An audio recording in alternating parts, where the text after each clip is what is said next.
यही out house है ना?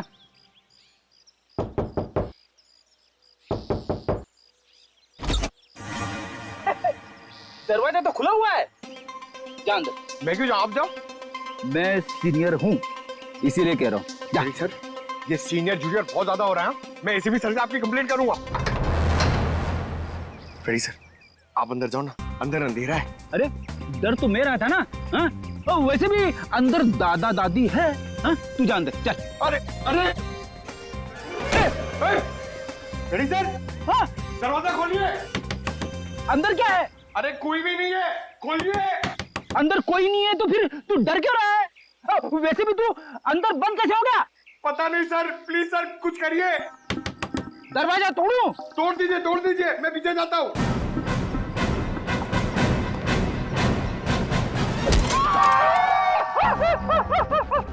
क्या हुआ सर, टूटा दरवाजा? अरे दरवाजा तो नहीं टूटा, मेरा घुटना टूट गया। क्या हुआ फ्रेडी?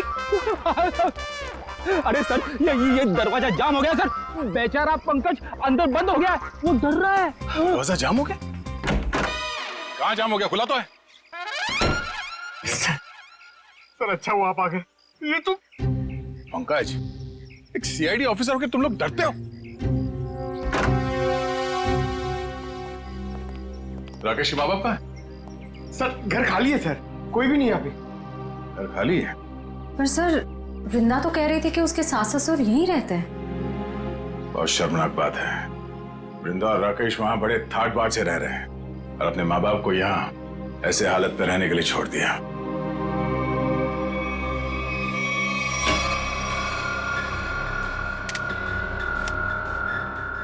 तुम्हारी एकदम खाली है। राकेश के माँ बाप घर छोड़ के चले तो नहीं है? ऐसा कहना तो नहीं चाहिए, पर हो सकता है राकेश के खून में उसके अपने माँ बाप का हाथ। तो कोई माँ बाप अपने ही संतान के साथ ऐसा क्यों करेगा? और सर वो बंटी, ये दादा दादी उसे क्यों ले गए होंगे अपने साथ? बहुत ही अजीब केस है ये। बेटे का खून हुआ है और उसके माँ बाप गायब है अपने पोते के साथ।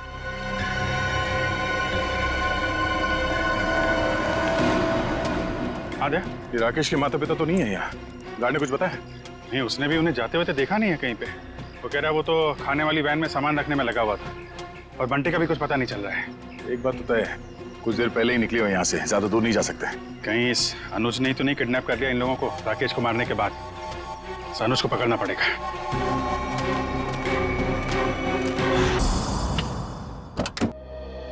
आप लोग बैंक से आए हैं? जी नहीं, सीआईडी। आप कौन है? जी मैं अनुज की पत्नी प्रीति। जरा अनुज को बुलाइए, कहाँ पे है वो? जी वो घर पे नहीं है, पर उन्हें सीआईडी वाले क्यों ढूंढ रहे? अभी पता चल जाएगा। रेडी पंकज, चेक कर लो घर को। अरे आप ऐसे कैसे घर की तलाशी ले सकते हैं? देखिए, अनुज के बिजनेस पार्टनर राकेश का खून हो गया है और हमेशा क्या कि उसमें अनुज का हाथ है। देखिए मेरे पति किसी का खून नहीं कर सकते। तो फिर वो पार्टी छोड़ के भागा क्यों? उसका फोन क्यों बंद आ रहा है? देखिए उसका फोन बंद नहीं है, उसका फोन घर पे ही है। ये देखिए, उनका फोन यही है। सर प्रीति मैडम सच कह रही है, अनुज घर पे नहीं है। देखिए मैं झूठ नहीं बोलती। तो आप सच सच ये बता दीजिए कि अनुज इस वक्त कहाँ पे है? देखिए वो बिजनेस टूर के हिसाब से शहर से बाहर गए हैं। शहर से बाहर का? वो मुझे बताकर नहीं गए, पर वो अपना पासपोर्ट भी लेकर गए। शायद वो विदेश गए हों। तो आपके पति ऐसे ही बिना बता आपको विदेश चले जाते हैं? हाँ, जब से वो जिंदगी में आई है तब से वो मुझे कुछ बताकर नहीं जाते। निशा नाम है उसका। ये देखिए, लास्ट कॉल उसी ने किया है। जरूर उसके साथ घूमने गए होंगे विदेश। निखिल, एयरपोर्ट पे अनुज की फोटो भेज दो, वहां दिखाई दे तो गिरफ्तार करवाओ। कितनी देर पहले अनुज निकला यहाँ से? लगभग आधे घंटे पहले। सर हो सकता है कि एयरपोर्ट जाने से पहले अनुज निशा के घर पे गया हो। निशा का एड्रेस है आपके पास? जी नहीं। कोई बात नहीं, मोबाइल कंपनी से पता करो निशा का फोन इस वक्त कहाँ पे है।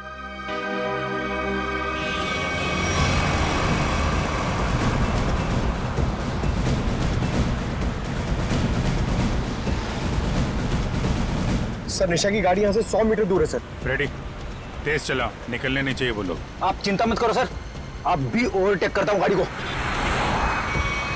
पहले ये बता मेरी लिपस्टिक का शेड कैसा है? निशा इतनी दूर से पूछोगी तो कैसे बताऊंगा? थोड़ा पास आकर पूछो ना। ज्यादा रोमांटिक होने की जरूरत नहीं है, लिपस्टिक का शेड पूछा है, समझे? वो क्या है ना, मैं बचपन से ही रोमांटिक हूँ। अच्छा।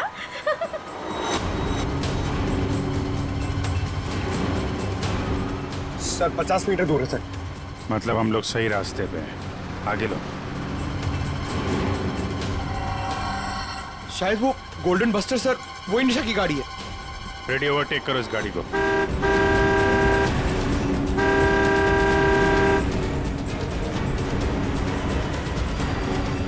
अरे अनुज जी, हम सीआईडी वाले भी काफी रोमांटिक हैं। देखिए मुजरिम का पीछा करते करते कहां तक आ गए। सीआईडी?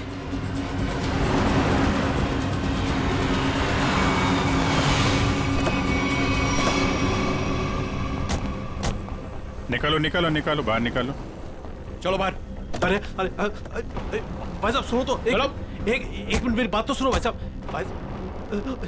ये सीआईडी हमारा पीछा क्यों कर रही है? क्योंकि जिस इंसान के साथ आप बैठी हैं वो एक खूनी है। खून? अनुज ने किसका खून किया है? अपने बिजनेस पार्टनर राकेश का। मैं खूनी के साथ अपनी नई जिंदगी शुरू करने वाली थी। अरे कहाँ जा रहा है? इस गाल का तो मेकअप हो गया है, अब इसकी बारी है। हाँ, मैंने ही मारा राकेश को, क्योंकि वो मेरे बिजनेस करने के तरीके से खुश नहीं था और वो मेरे बिजनेस की साझेदारी भी तोड़ना चाहता था। इसलिए तुमने राकेश को रास्ते से हटा दिया ताकि सारा बिजनेस भी तुम्हारा और बिजनेस करने का तरीका भी। हाँ, क्योंकि मैं जानता था कि उसे मूंगफली के तेल से एलर्जी है, इसलिए मैंने मूंगफली के तेल को हथियार बनाकर उसे खत्म कर दिया। लेकिन पिक्चर अभी बाकी है दोस्त। क्या मतलब सारुण के साथ? अगर मैं ये कहूं कि राकेश की मौत मूंगफली के तेल से नहीं हुई है तो मैं ये कहूंगा कि सर हमें अप्रैल फूल मत बनाइए, आज अप्रैल 1 नहीं है। पंकज, मैं अप्रैल फूल नहीं बना रहा हूं। मैं आप लोगों को ये बताने के लिए आया हूं कि राकेश की मौत वाकई मूंगफली के तेल से नहीं हुई, बल्कि उसकी मौत दिल का दौरा पड़ने से हुई। और ये बात उसकी मेडिकल रिपोर्ट कहती है। ये देखो, ये राकेश के दिल का एक्सरे। ये तो पेसमेकर है ना? जी हाँ, ये पेसमेकर है। और राकेश को दिल का दौरा इसलिए पड़ा क्योंकि जब वो स्विमिंग पूल में था तब इस पेसमेकर ने काम करना बंद कर दिया। अरे वाह, इसका मतलब राकेश को मैंने नहीं मारा। मुझे फांसी नहीं होगी। एक मिनट, ज्यादा खुश होने की जरूरत नहीं है, चुपचाप खड़े रहो। डॉक्टर साहब, आपने जब पहली बार इसकी लाश देखी थी तब आपको पता नहीं चला था? यार, जब पहली बार मैंने लाश देखी थी तब ये पेसमेकर चल रहा था। पेसमेकर चल रहा था, थोड़ी देर के लिए बंद हुआ और फिर चलने लगा। अरे सर, ये कैसे हो सकता है? यही तो मेरी समझ में नहीं आ रहा जी कि कैसे हो सकता है। बस हो सकता है इस अनुज के साथ कोई और आदमी भी मिला हो जिसने इस पेसमेकर के साथ कुछ गड़बड़ की। कहीं तुम्हारी गर्लफ्रेंड निशा ने तो नहीं किया ये सब? नहीं सर, ये सब मैंने अकेले किया है और मैंने पेसमेकर के साथ भी कोई छेड़छाड़ नहीं की है। मैंने सिर्फ मूंगफली के तेल का इस्तेमाल किया है सर, और उससे जानबूझकर झगड़ा किया ताकि सुलह के बहाने उससे हाथ मिला सकूं और गले मिल सकूं, ताकि मूंगफली का तेल उसके शरीर पर लग जाए। और सर, उस तेल की वजह से मेरे हाथों की हालत देखिए सर क्या हो गई है। मतलब अनुज के अलावा कोई और भी है जो राकेश की जान लेना चाहता था? इस अनुज ने सहारा लिया मूंगफली के तेल का और दूसरे आदमी ने पेसमेकर को अपना हथियार बनाया। बिल्कुल, इसीलिए स्विमिंग चैंपियन होने के बावजूद वो तैर नहीं पाया, क्योंकि उसका पेसमेकर सिर्फ उतनी देर के लिए बंद हुआ जितनी देर में उसके फेफड़ों में पानी भर जाए। लेकिन डॉक्टर साहब, पेसमेकर थोड़ी देर के लिए बंद करना आसान नहीं है। ये कैसे कोई कर सकता है? ये थोड़ी गुत्थी है जो समझ में नहीं आ रही है। सर, आप चाहें तो डॉक्टर तारिका आपकी मदद कर देंगी गुत्थी सुलझाने में। भाई साहब, मेरा नाम डॉक्टर सालुक है। क्या है? हाँ, और मैं अपनी गुत्थी खुद सुलझा लेता हूँ। मुझे किसी तारिका की मदद की जरूरत नहीं। अंडरस्टैंड? नहीं सर, मैं तो ये कह रहा था। अरे सर, चाय तो पीते जाइए। सर, इस पेसमेकर के रुकने का संबंध कहीं राकेश के बेटे बंटी के गायब होने से तो नहीं है? हाँ सर, हो सकता है जिस आदमी ने बंटी को गायब किया है उसी ने राकेश का पेसमेकर रोक दिया। बंटी का जल्द से जल्द पता लगाना होगा। नहीं सर, मुझे नहीं पता बंटी कहाँ है सर। मैं बंटी के बारे में कुछ नहीं जानता सर। ठीक है, जिसे भी पता है ज्यादा देर तक नहीं बचेगा।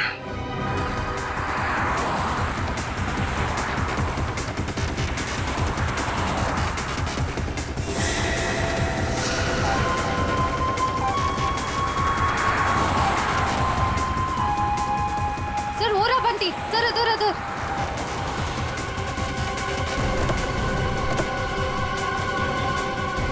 बंटी बेटा, बंटी, आप यहाँ क्या कर रहे हो? आपको मेरा नाम कैसे मालूम?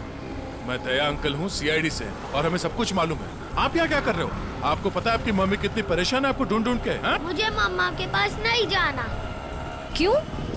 आपको मामा के पास क्यों नहीं जाना? मुझे दादा दादी के पास जाना है। आपके दादा दादी कहाँ हैं? वही तो थे, कहाँ चले गए? यहाँ पर थे।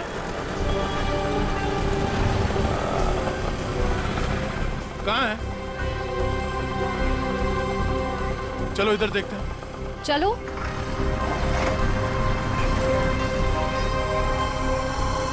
दादा दादी। अरे अरे बंटी बेटा, बंटी, बंटी तुम यहाँ कहाँ? जब आप लोग घर से निकले थे ना, तब मैं आप लोग का पीछा करते आ गया। बेटा, तू इतनी दूर तक हमारे पीछे आ गया। घर में सब परेशान हो रहे होंगे। नमस्ते, हम लोग सीआईडी से हैं। सीआईडी से? क्या बात है, सब कुछ ठीक तो है ना? जी वो हम आपको और बंटी को ही ढूंढ रहे थे। मैं जानती थी हमारा राकेश हमें बहुत प्यार करता है। देखा जी, जरा सा हम घर से बाहर निकले और परेशान होकर सीआईडी वालों को फोन कर दिया। मुझे आज पूरा यकीन हो गया कि हमारी परवरिश बेकार नहीं गई है। अरे हमारा अपना बेटा हमें बोझ कैसे समझ सकता है? कभी नहीं समझ सकता, कभी नहीं। आइए घर चलते हैं।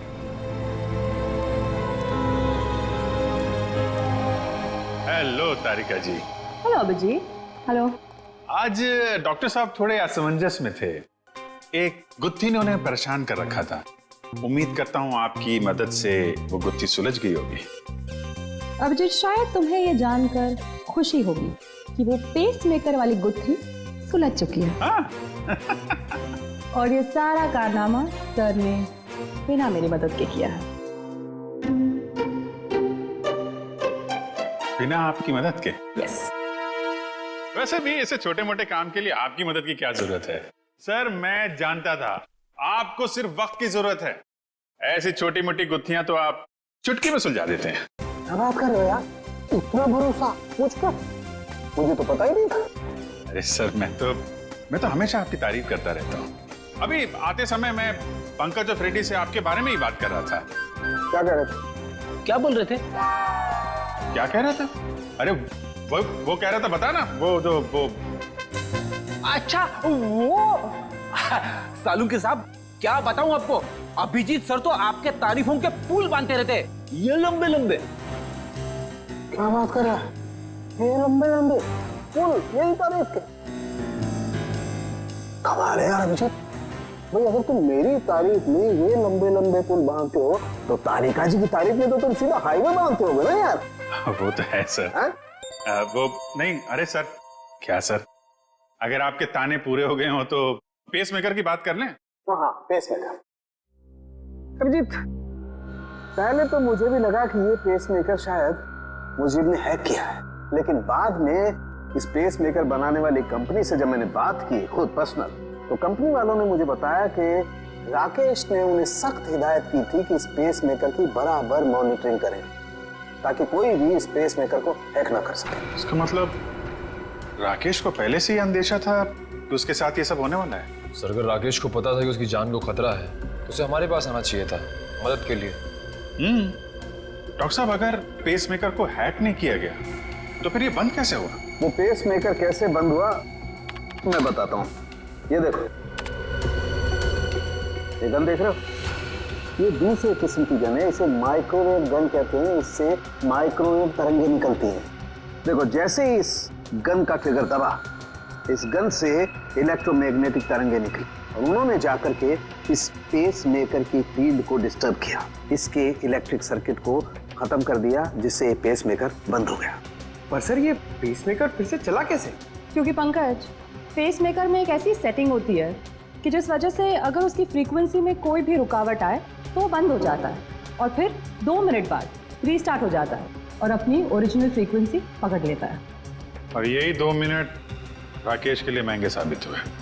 इसे हार्ट अटैक आ गया और फेफड़ों में पानी भर गया। डॉक्टर साहब, ये गन कितनी दूर से चलाई होगी खूनी ने? 12 फीट के अंदर अंदर से। अगर 12 फीट के ज्यादा दूरी से चलाई गई होगी तो असर नहीं होगा। ओके। और ये सामने से चलाई गई है या पीठ की तरफ से? नहीं, उससे कोई फर्क नहीं पड़ता अभिजीत, बस 12 फीट के अंदर अंदर से चलानी पड़ेगी। तो ये पता करना होगा कि पार्टी में राकेश के इतने करीब कौन कौन से मेहमान थे।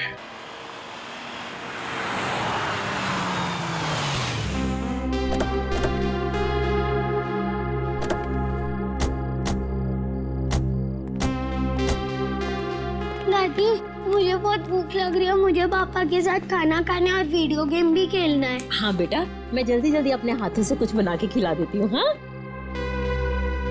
क्या बात है रामू, तुम रो क्यों रहे हो? अच्छा, हम इसे छोड़ के चले गए थे ना, उदास हो गया होगा।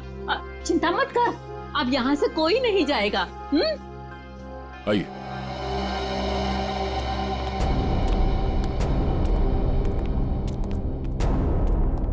क्या बात है, यहाँ सब खामोश क्यों बैठे?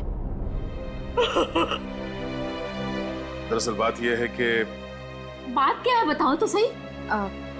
राकेश अब क्या हुआ राकेश को? मेरा बेटा ठीक तो है ना? अरे बोलते क्यों नहीं आप? बेटा बंटी से बाहर ले जाओ। अरे लेकिन बात क्या है? हो क्या रहा है यहाँ पे? बात क्या है, कुछ बताइए तो सही। माँ जी, आपका बेटा राकेश अब इस दुनिया में नहीं है। किसी ने उसकी जान ले ली। कैसी बात कर रहे हैं अभी?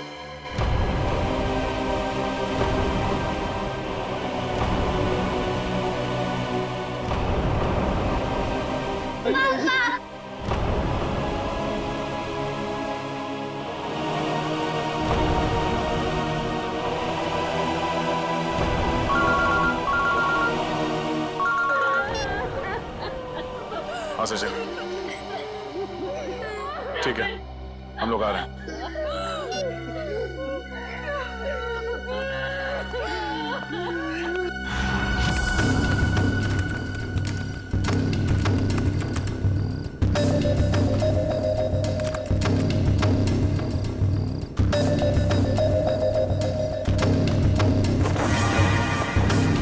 निखिल,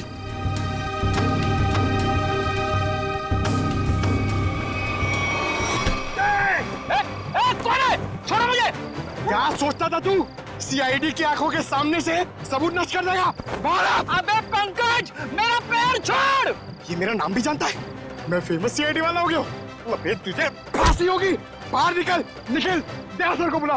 क्या हो पंकज? सर, ये खूनी का पैर मेरे हाथों में है। अच्छा, निकालो खूनी को बाहर। सत्यानाश हो तेरा, सत्यानाश हो तेरा। ये खूनी है? Freddy sir. हाँ, मैं खूनी लगता हूँ तुझे? सर, आप टेबल के नीचे क्या कर रहे थे? अबे सबूत इकट्ठा कर रहा था, मक्खियां नहीं मार रहा था मैं। चलो, पार्टी में आए मेहमानों के वीडियो में क्या मिला देखते हैं। सर, बाकी सारे वीडियो चेक के लिए उसमें कुछ नहीं मिला, बस ये आखिरी वीडियो देख रहा था।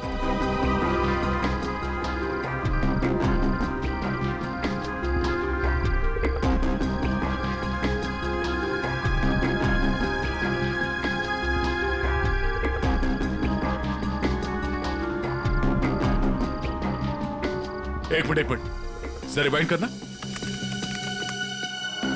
पॉज करो, इस आदमी के चेहरे पे जूम करो।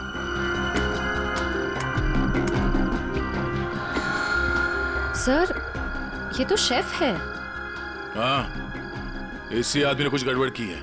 जरा इसे रिवाइंड करके प्ले करो।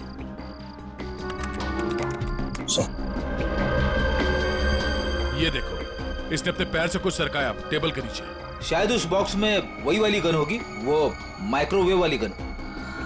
हो सकता है वो माइक्रोवेव गन उसने इस बक्से में छुपाया होगा। बावर्ची।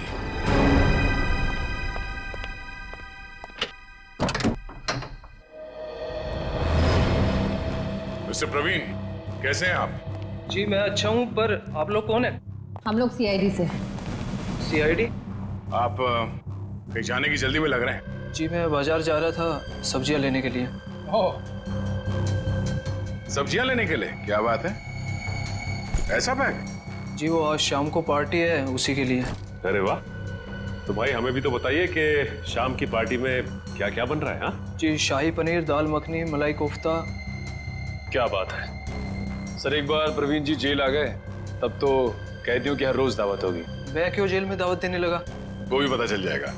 अच्छा, आज की पार्टी में तुम वो माइक्रोवेव गन लेके जा रहे हो या फिर अब उसकी जरूरत नहीं है? Microwave gun? वो क्या होती है?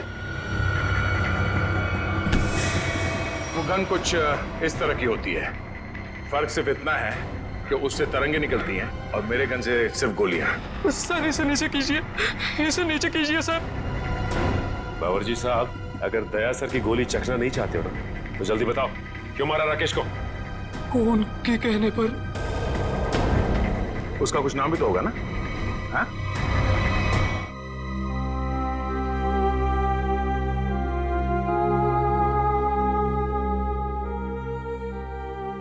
बस करो बेटी, और कितना रोगी। अब वक्त आ गया है कि तुम अपनी आने वाली जिंदगी के बारे में कुछ सोचो।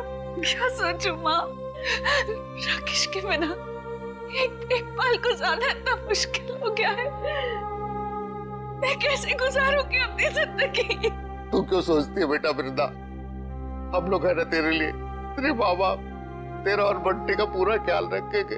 आप दोनों फिक्र मत कीजिए, सीआईडी है ना वृंदा जी का ख्याल रखने के लिए। आप लोग यहाँ? मेरे बेटे के कातिलों को पता चला? हाँ, पता चल गया। खूनी यही है, इस कमरे में मौजूद है। यहाँ? इसी कमरे में मौजूद है? कौन है वो पापी? वो पापी एक ऐसी औरत है जो अपने पाप छुपाने के लिए जी भर के आंसू बहा रही है, मगरमच्छ के आंसू। आप मुझ पर शक कर रही हैं? आपकी हिम्मत कैसे हुई मेरी बेटी का इस तरीके से अपमान करने की?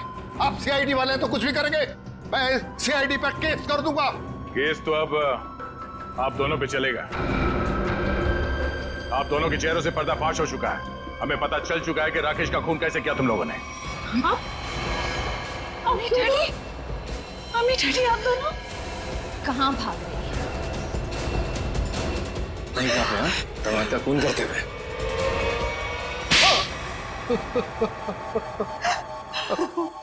हमने अपनी बेटी की शादी राकेश से इसीलिए की थी कि उसकी दौलत को हम अपने बिजनेस में लगाएंगे और अपने बिजनेस को नई ऊंचाइयों में पहुंचाएंगे। ऐसा तभी हो सकता था अगर राकेश वृंदा के हाथ की कठपुतली बना रहता। इसलिए मैं वृंदा को सिखाती रहती थी कि कैसे अपने सास ससुर को राकेश से दूर रखना चाहिए। शर्म आनी चाहिए आपको। आप अपनी बेटी को अच्छे संस्कार देने की बजाय ऐसी शिक्षा देती रही। मगर फायदा क्या हुआ? राकेश की डोर वृंदा के हाथ से छूटती जा रही थी और आप लोगों को वो नया घर भी लेके दे रहा था। और उसने मेरे बिजनेस में पैसे लगाने भी बंद कर दिए थे। बस इतनी सी बात के लिए आपने अपनी इकलौती बेटी को विधवा कर दी। कैसे माँ बाप है आप दोनों? हमें माफ कर देना बेटी। हमने सोचा था राकेश की मौत के बाद सारी दौलत तुम्हारी हो जाएगी और फिर हम बाकी की जिंदगी सुख चैन से बिताएंगे। और एक बार भी ये नहीं सोचा कि राकेश के माता पिता की आने वाली जिंदगी कैसे कटेगी उनके बेटे के बिना। बंटी के सर के ऊपर से उसके पिता का साया निकाल दिया। ये नहीं सोचा आपने? शर्म आती है मुझे आप दोनों को अपने माँ बाप कहते हुए। नहीं बेटी, खबरदार, खबरदार जो आइंदा से मुझे बेटी कहा तो ऑफिसर्स ले जाइए इन्हें।